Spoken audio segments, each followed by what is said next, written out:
तो क्या आपको पता है गौ माता ने समस्त स्त्रियों को ऐसा कौन सा श्राप दिया था जिसकी वजह से आज तक समस्त नारी जाति व श्राप भोगना पड़ रहा है।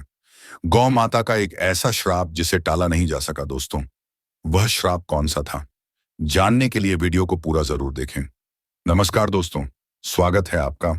हमारे वीडियो में आगे बढ़ते हैं और जानते हैं कि गौ माता ने समस्त स्त्रियों को ऐसा कौन सा श्राप दिया था।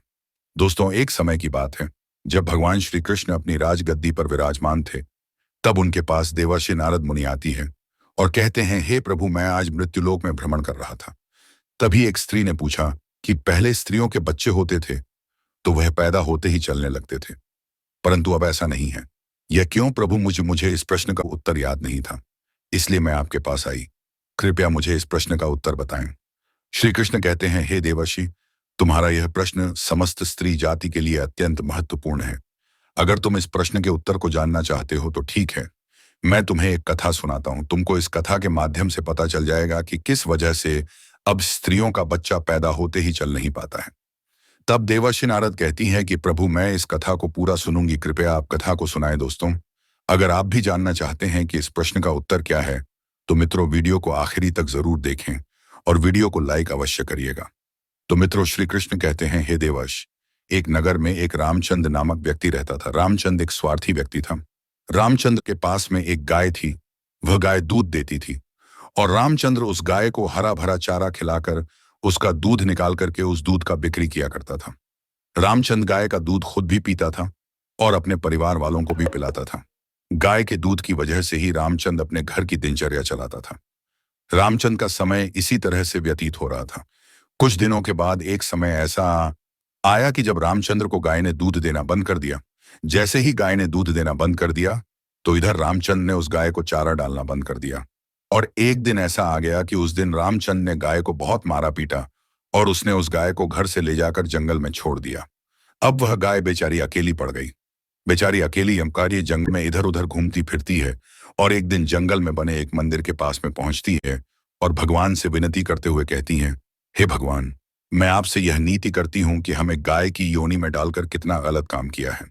श्री कृष्ण कहते हैं, ही देवर्षि, वह गाय कहती है, देखिए, जो आपकी 84 लाख योनियों में सर्वश्रेष्ठ योनि मानव की है, वह कितना पाप और कितना दुष्कर्म करता है। वह गाय आगे कहती है, जब तक मैं दूध देती रही तब तक उस व्यक्ति ने मुझे अपने घर पर रखा, हरा भरा चारा खिलाया। जैसे ही मैंने दूध देना बंद कर दिया, उसके बाद में उसने मुझे चारा भी नहीं डाला। इतना ही नहीं, उसने तो मुझे घर से बाहर ही निकाल दिया। अब मैं इधर उधर भटक रही हूं। अब जंगल में चारा खा खा करके, जंग में घास खा करके मैं अपने पेट को भरती हो। हे भगवान, आपने जो सर्वश्रेष्ठ योनि बनाई है, यह तो कितनी स्वार्थी और लालची योनि है। श्री कृष्ण कहते हैं कि ही देवर्षि नारद, धीरे धीरे समय व्यतीत होता चला गया। गाय बेचारी इधर उधर भटकती रही। जब भी वह गाय रामचंद्र के द्वार पर आ जाती है तो रामचंद्र ने लाठी लेकर के उस गाय को जंगल की तरफ, खेतों की तरफ भागा करके आता है। श्री कृष्ण कहते हैं, ही देवश्री, धीरे धीरे जब वह गाय एक दिन गर्भवती हो जाती है तो अब जैसे ही 3-4 महीने का गर्भ हुआ है तो उसी जंगल से एक स्त्री गुजर रही थी। उस स्त्री ने जैसे ही उस गाय को देखा, उसने मन में सोचा कि यह गाय तो गर्भवती है। मैं एक काम करती है, इस गाय को मैं पाल लेती हूँ। जब इसका बच्चा हो जाएगा तो यही गाय मुझे दूध देने लगेगी। तब मैं इसका दूध खुद भी होंगी और साथ ही अपने परिवार वालों को भी पिलागी और बिक्री भी करूंगी। लेकिन जैसे ही वह स्त्री उस गाय को पकड़ने के लिए अपने पति को बुलाने के लिए जाती है और जब तक उसका पति वहां पर आता है तब तक वह गाय वहां से चली जाती है। धीरे धीरे और समय व्यतीत होता गया। श्री कृष्ण कहते हैं, हे देवर्षि, जब उस गाय के प्रसव का समय नजदीक आ गया तब वह एकांत जंगल में सुरक्षित जगह पर जाकर के उस गाय ने एक बछड़े को जन्म दिया। श्री कृष्ण कहते हैं कि ही देवर्षि, प्रसव के कुछ समय बाद वही स्त्री उसी जंगल में घास काटने के लिए गई हुई थी। जैसे ही उसने दूर से देखा कि एक गाय ने अपना बच्चा जन्म दिया हुआ है, तब वह स्त्री उसके पास गई और उसने ध्यान से उस गाय को देखा तो बोली कि अरे, ये तो वही गाय है। इस गाय ने तो बछड़ा दे ही दिया, चलो अच्छा हुआ। वह स्त्री सोचती है, अब मैं इस गाय को पकड़कर अपने घर पर अवश्य ले जाऊंगी। जैसे ही वह स्त्री उस गाय के पास से अपने पति को बुलाने के लिए जाने लगती है, तभी गाय ने उसी समय उस स्त्री से कहती है, बहन, आज तुम हमारे ऊपर एक परोपकार कर दो। यह मैनर जो बच्चा है, यह पीछे पड़ा हुआ है। इसे उठाकर कि तुम मेरी गर्दन के ऊपर रख दो, मैं अपने बच्चे को लेकर की किसी सुरक्षित जगह पर चली जाऊंगी, क्योंकि यह मेरा बच्चा 8 महीने बाद चलने लायक हो पाएगा, 8 महीने बाद अपने पैरों पर चलेगा। श्री कृष्ण कहते हैं, ही देवर्षि नारद जैसा अब भी है, ऐसा पहले नहीं था। पहले गाय का बच्चा 8 महीने के बाद ही अपने पैरों पर चलने लायक हुआ करता था। श्री कृष्ण कहते हैं, हे देवर्षि, लेकिन जैसे ही उस स्त्री ने गाय की बात सुनी तो बहुत बहुत जोर जोर से हंसने लगी और कहने लगी, तुम्हारा बच्चा इतना गंदा है, इतनी गंदगी में पड़ा है, मैं तुम्हारे बच्चे को उठा करके तुम्हारे कंधे पर क्यों रखूं, मैं तुम्हारे ऊपर ही परोपकार क्यों करूं। जैसे ही उस स्त्री ने उस गाय का बहुत मजाक बनाया, उस समय गाय बेचारी असहाय थी, वह अपने बच्चे को उठा नहीं सकती थी। श्री कृष्ण कहे हैं कि हे देवर्षि, उसी समय दुखी होकर की गाय ने श्राप दे दिया। उसने श्राप देते हुए कहा कि जाओ, आज तुम्हारा बच्चा जन्म लेने के बाद तुरंत चलने लगता है, लेकिन आज मैं श्राप देती हूं, तुम्हारा बच्चा जन्म लेने की 10 महीने बाद ही अपने पैरों पर चलने लायक होगा। और जो यह मेरा बच्चा आज चल नहीं पा रहा है, और यह आज के बाद पैदा होते ही बहुत जल्द अपने पैरों पर चलने लायक हो जाएगा। श्री कृष्ण कहते हैं, ही देवर्षि, इसी श्राप के कारण स्त्रियों का बच्चा जन्म लेते ही अपने पैरों पर चल नहीं पाता। दोस्तों, सतयुग में सुखदेव पैदा होने के तुरंत बाद ही अपने पैरों पर चलने लगे थे, और वेदव्यास भी जन्म लेने के तुरंत ही बाद अपने पैरों पर चलने लगे थे।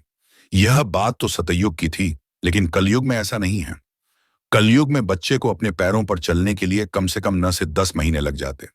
इसका कारण यही है क्योंकि गाय ने समस्त स्त्री जाति को श्राप दे दिया था। उसी दिन से समस्त स्त्रियों की जो बच्चे पैदा होते ही चलने लग जाते थे, उनकी प्रक्रिया वहीं पर रुक गई। गाय के श्राप के कारण ही स्त्री का बच्चा 910 महीने बाद ही चलने लायक, अपने पैरों पर खड़े होने लायक बन पाता है, और गाय का बच्चा उसी दिन से अपने पैरों पर चलने लायक हो जाता है। इसीलिए किसी की आत्मा को कष्ट नहीं देना चाहिए, और यही सनातन धर्म का सबसे बड़ा धर्म है। गोस्वामी तुलसीदास ने लिखा है, पर हित सरल धर्म नहीं दोस्तों, दूसरे के दुख में दुखी हो जाना, दूसरे के काम आना सबसे बड़ा धर्म माना गया है। तो इसलिए हमें असहाय पशु की, पक्षियों की सहायता करनी चाहिए।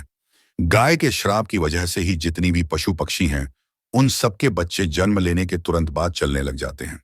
लेकिन स्त्रियों के बच्चों पर इसका विपरीत प्रभाव पड़ा कि जन्म के तुरंत बाद स्त्री का बच्चा चलने लायक नहीं बन पाता।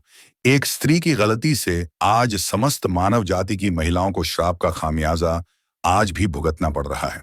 मित्रों, आपको यह जिससे जानकारी कैसी लगी, हमें कमेंट में अवश्य बताइएगा, और कमेंट में जय श्री राम अवश्य लिखना। साथ ही अगर आप हमारा चैनल पर नए हैं तो चैनल को सब्सक्राइब अवश्य कर लेना, हो सके तो इस वीडियो को ज्यादा से ज्यादा लोगों तक शेयर अवश्य करें। वीडियो देखने के लिए आपको दिल से बहुत बहुत धन्यवाद भी।